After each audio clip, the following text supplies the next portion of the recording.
Yes प्यारे बच्चों,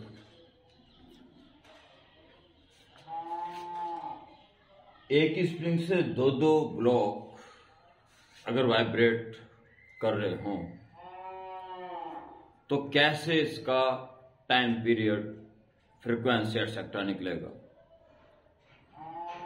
बड़ा कभी कभी कठिन हो जाता है ऐसे क्वेश्चन को, जो कोई मैंने पहली बार किया था तो बहुत ज्यादा मैंने मेहनत की थी, फिर मैं इसको अपने ही तरीके से फिर से कॉन्सेप्ट यूज करके कर लिया था।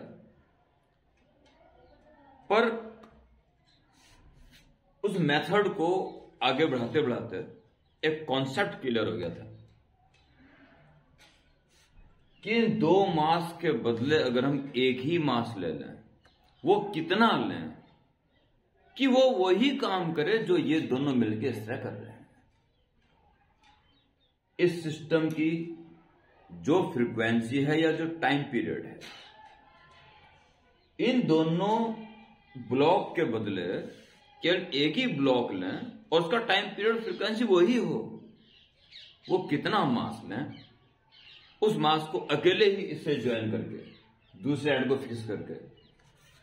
फिक्स करके इन दोनों बदले वो कितना अकेला मास लें कि उसका टाइम पीरियड फ्रीक्वेंसी वही हो जो इस सिस्टम की हो, उस मास को कहेंगे रिड्यूस्ड मास। कितना होना चाहिए उसके लिए वीडियो है।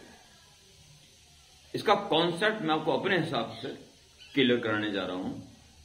क्या मैंने वर्षों पहले कौन सा कॉन्सेप्ट सोच के इस क्वेश्चन किया था और उसके बाद ये रिड्यूस्ड मास का कॉन्सेप्ट भी खुल गया था। देखिए, मैंने फर्स्ट टाइम जब ये मेरे सामने आया था क्वेश्चन, तो पहली बात तो कोई भी रास्ता सूझा नहीं। फिर जब सोचते रहे हाथ धो के पड़ गए और ये कसम खा ली कि करना तो है, तो मेरे दिमाग में आया था सेंटर ऑफ मास कॉन्सेप्ट। ये दोनों फोर्स स्प्रिंग पे एक दूसरे में फोर्स लगा रहे हैं और इस सिस्टम पर बाहर से कोई फोर्स काम नहीं कर रहा है। किसी सिस्टम पर जब बाहर से कोई फोर्स काम ना कर रहा हो तो इस सिस्टम का सेंटर ऑफ मास अपनी जगह पे कांस्टेंट रहता है, वो मूव नहीं करेगा। इसमें जो इसको मासलेस मानते हैं आइडियल स्प्रिंग, तो जो ज्यादा भारी मास होगा सेंटर ऑफ मास उसकी तरफ होगा, ये भारी इस तरफ हो। तो कहीं मान लीजिए ये है सेंटर ऑफ मास की लाइन, सेंटर ऑफ मास। ये जो टर्न है ये अपनी जगह पे रहा होगा, बाकी इधर के टर्न और इधर के टर्न एक साथ पास आ रहे होंगे, दूर जा रहे होंगे, पास आ रहे होंगे, दूर जा रहे होंगे, पर सेंटर ऑफ मास यहीं पे रहा होगा। तो हमने क्या किया कि जितनी देर में ये पास आएगा उतनी देर में इसको पास आना पड़ेगा, ये दूर जाएगा इसको भी दूर जाना पड़ेगा, क्यों सेंटर ऑफ मास अपनी जगह से नहीं हिल रहा। अर्थात जो इसका टाइम पीरियड होगा वो इसका भी यकीनन होना पड़ेगा। किसी एक का निकाल दो बस, दूसरे का भी वही है, सिस्टम में भी वही है। तो कैसे फोर्स कांस्टेंट इसका कितना होगा, इसका कितना होगा, ये निकालना पड़ेगा बस। तो पहले आप सेंटर ऑफ मास निकालिए। अगर ये डिस्टेंस x इधर की मान लो, ये डिस्टेंस x और ये y हुई, तो सेंटर ऑफ मास अगर यहां पे है तो सेंटर मास का मैंने कॉन्सेप्ट बता रखा दो बॉडीज का, कि इधर वाला मास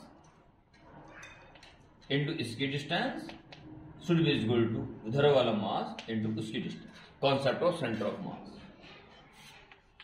इसको फॉलो करते हैं। इसका के कितना होगा ये निकालिए, इसका या इसका किसी का निकाल दीजिए, इसका निकाल दीजिए।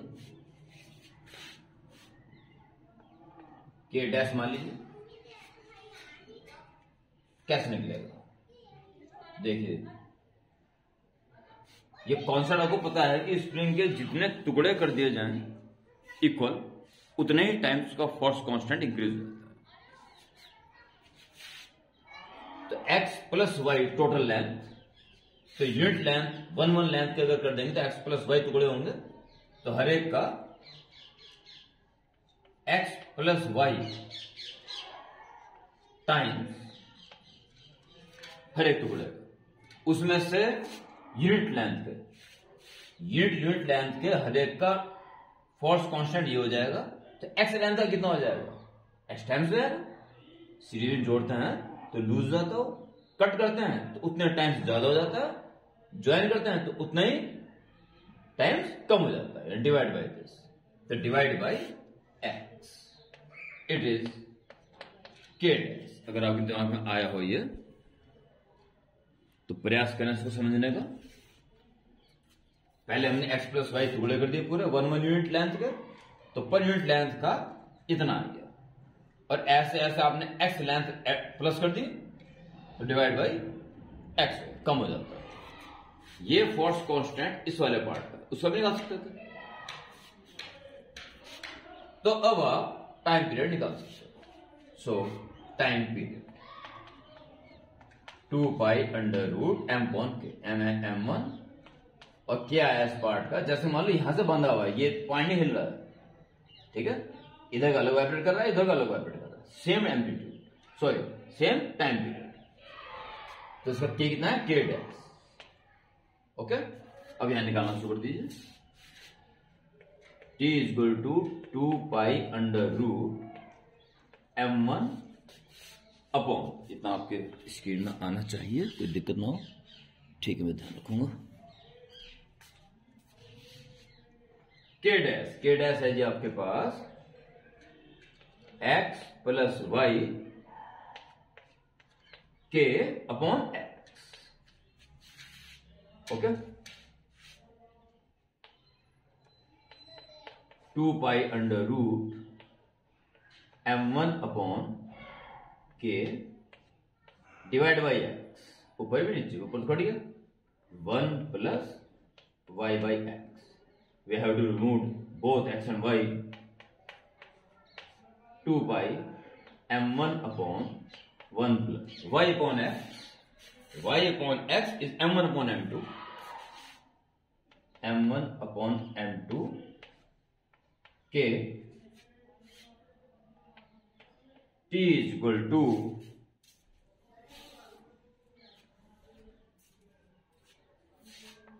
2 pi under root something upon के, और समथिंग क्या, इसका एलसीएम m2 आएगा, ऊपर पहुंच जाएगा m1 m2 अपॉन में m1 प्लस m2, इस लिख सकते हैं, अलग से लिख सकते हैं।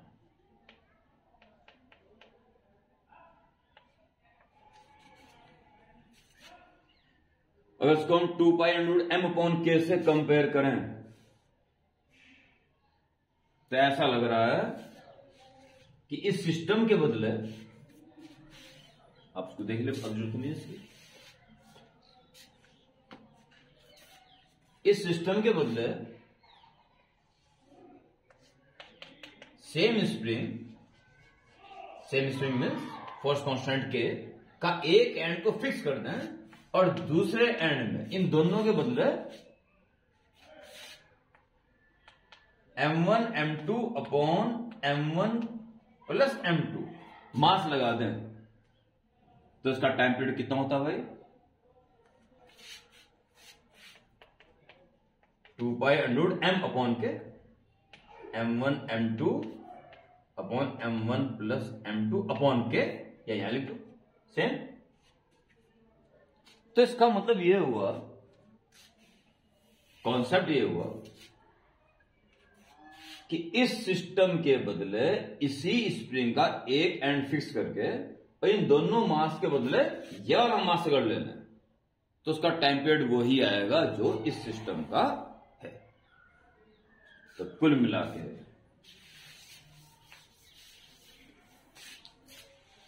के प्यारे बच्चों, this is equivalent to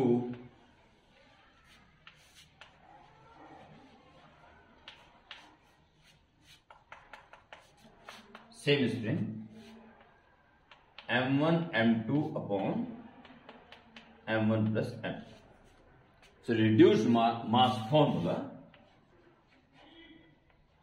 reduced mass is equal to दोनों मास का प्रोडक्ट डिवाइड बाय देयर सम।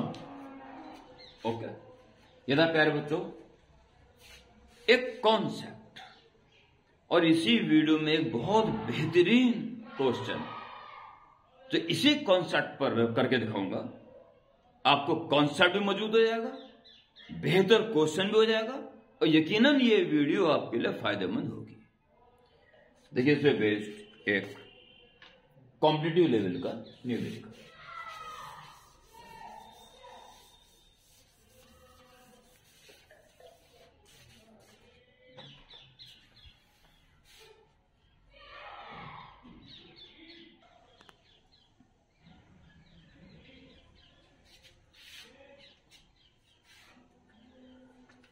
ये प्यारे बच्चों क्वेश्चन नंबर 43।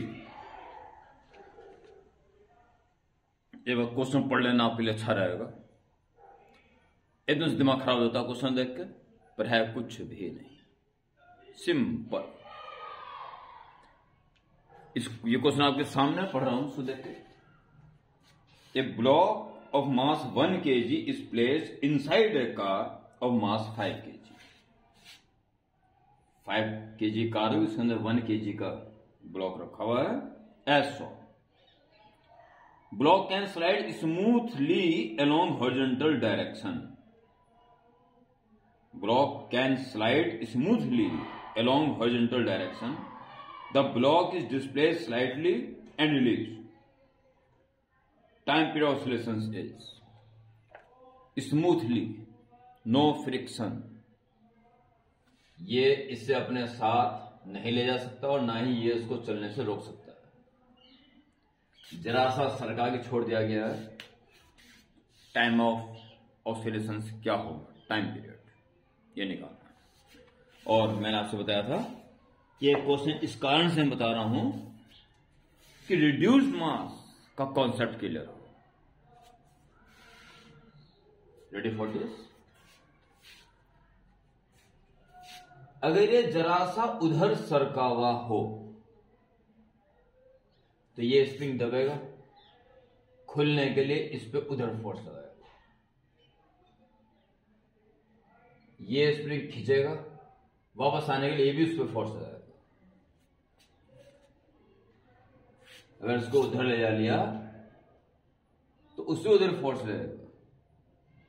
ठीक है, जैसे कि अभी एक स्प्रिंग था,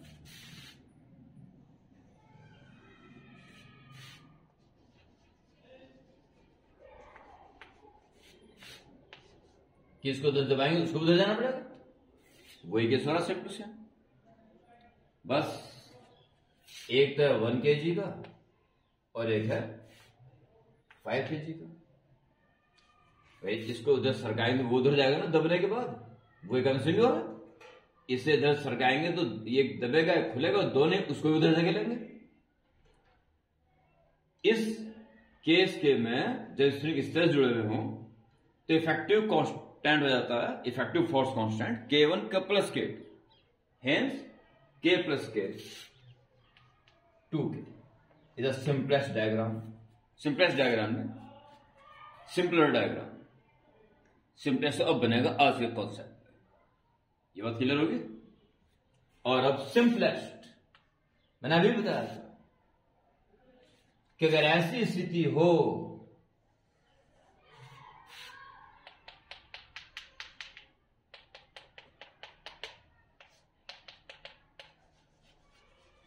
तो केवल एक ही मास मान लेना चाहिए, रिड्यूस मास, और उसके बाद क्वेश्चन ही खत्म हो जाता है।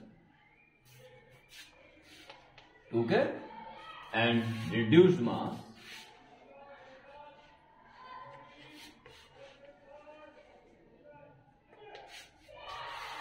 One into 5 upon 1 plus 5/6।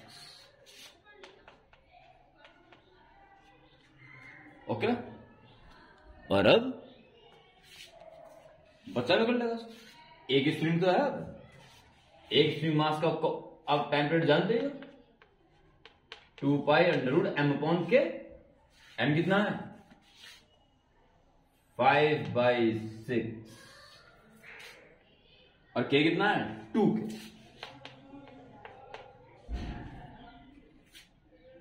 ठीक है, अब आप इसमें ऑप्शन दे रखे हैं, सब में 2 पाई बाहर है तो 2 पाई रहने ना 5/12 के।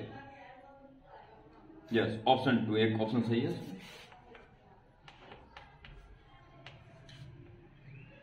5/12 के। यस, ऑप्शन 2 इसका। अब आप देखिए ये कितना भयानक क्वेश्चन दिखाया जा रहा था, केवल रिड्यूस कॉन्सेप्ट ही इसने 2-3 लाइन में ही इसको डन कर दिया। वो रिड्यूस मास का एक तो कॉन्सेप्ट भी ध्यान रखें, और उससे भी बड़ा इंपॉर्टेंट है कि वो आया कैसे था, सेंटर ऑफ मास के कॉन्सेप्ट। अब आपको इस टाइप के क्वेश्चन करने चाहिए। ओके।